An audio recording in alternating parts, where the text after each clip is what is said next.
In 336 BCE, Alexander the Great stood at the beginning of his conquest of the known world. He had just become king of Macedon, consolidated his power in Greece, and was preparing to invade the Persian Empire. Among the thousands who would follow him east was an Athenian athlete named Dioxippus, a man whose strength and skill would create one of the most memorable moments in Alexander's entire campaign. Dioxippus was a pancration champion, a fighter in that brutal Greek martial art that combined boxing, wrestling, and submission techniques with almost no rules. He had won at the Olympic Games, which made him famous throughout Greece. But Olympic glory wasn't enough for Dioxippus. Like many young Greek men, he was drawn to Alexander's grand adventure, the promise of conquest and riches in the mysterious lands of the East. Alexander's army was a melting pot. The core was Macedonian, the famous phalanx with their long cuirasses, the companion cavalry that Alexander personally led. But there were also Greeks from various city-states, Thracian horsemen, Cretan archers, and as the campaign progressed, soldiers from every land Alexander conquered. This diversity created tensions. The Macedonians looked down on the Greeks, considering them soft city dwellers. The Greeks resented Macedonian dominance and their rough, rural manners. Dioxippus represented something the Macedonians particularly disdained: Greek athletic culture. While Macedonians trained for war, Greeks spent time in gymnasiums, training naked, oiling their bodies, competing in games. To the Macedonians, this seemed effete and useless. Real combat, they believed, required armor, weapons, and the discipline of formation fighting, not wrestling matches and foot races. The army had been campaigning for years, pushing through Persia, into Central Asia, approaching India. They had won great battles, conquered vast territories, but the constant fighting and marching wore on everyone. The men needed entertainment, and Alexander, understanding this, regularly held games and competitions for his troops. At one of these events, somewhere in the eastern reaches of Alexander's conquests, a confrontation developed. A Macedonian soldier named Choragus, one of Alexander's elite companions, challenged Dioxippus to single combat.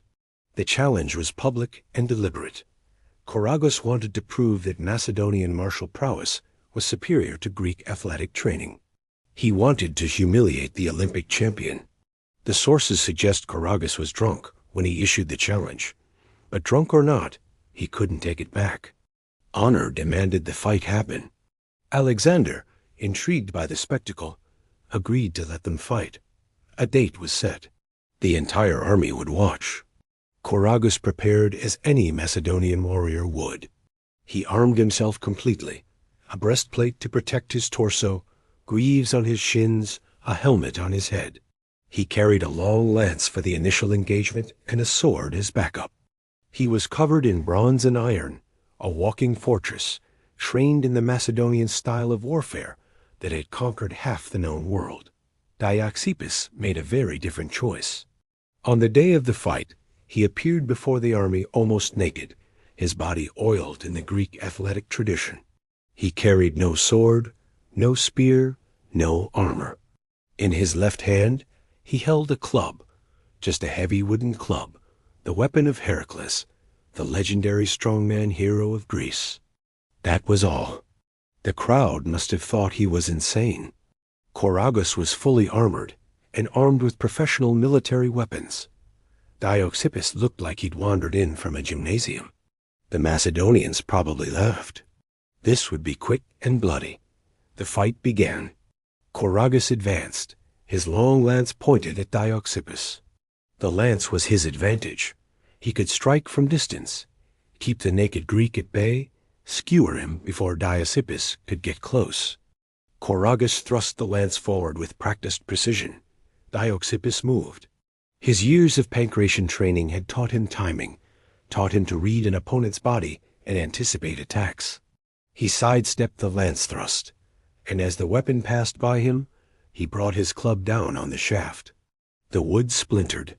Choragus' primary weapon was broken. Choragus dropped the useless lance and drew his sword. He was still armored, still dangerous.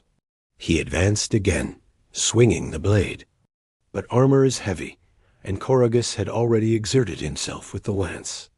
Dioxippus, lighter and faster, evaded the sword strikes. Then Dioxippus closed the distance.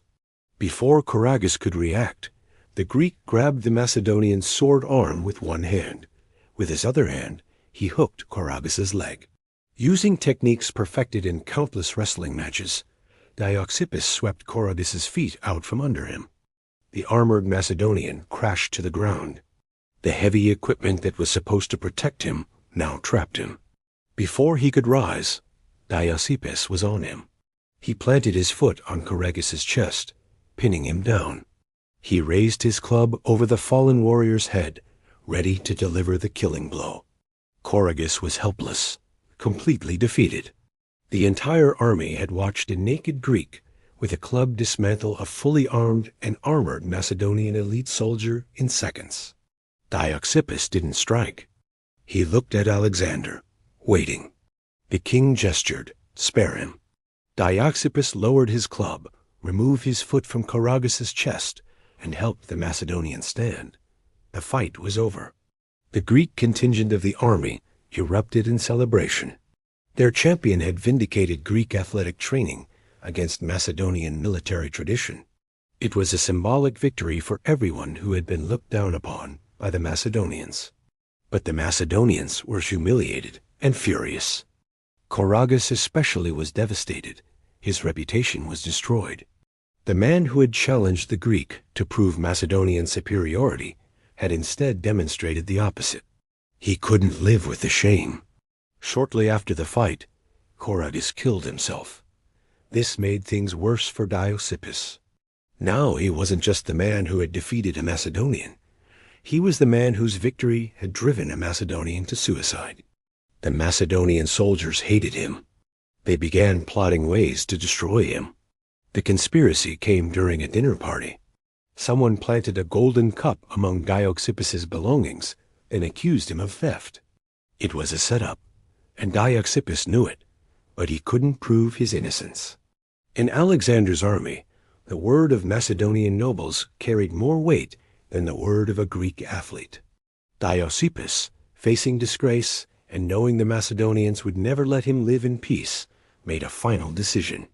He wrote a letter to Alexander explaining what had happened, asserting his innocence. Then he killed himself. Alexander was reportedly upset when he learned the truth, that his Macedonian companions had framed Dioxippus, that their jealousy and wounded pride had destroyed an innocent man. But by then it was too late. Dioxippus was dead, another casualty of the campaign, though not from any battle with Persians or Indians. What makes Dioxippus's story remarkable isn't just that he won the fight, though that was impressive enough. It's that he understood something fundamental about combat. Armor and weapons don't guarantee victory. Skill, speed, and tactical thinking can overcome equipment advantages. A man who knows how to fight, who has trained his body and his mind, can defeat a heavily armed opponent through superior technique.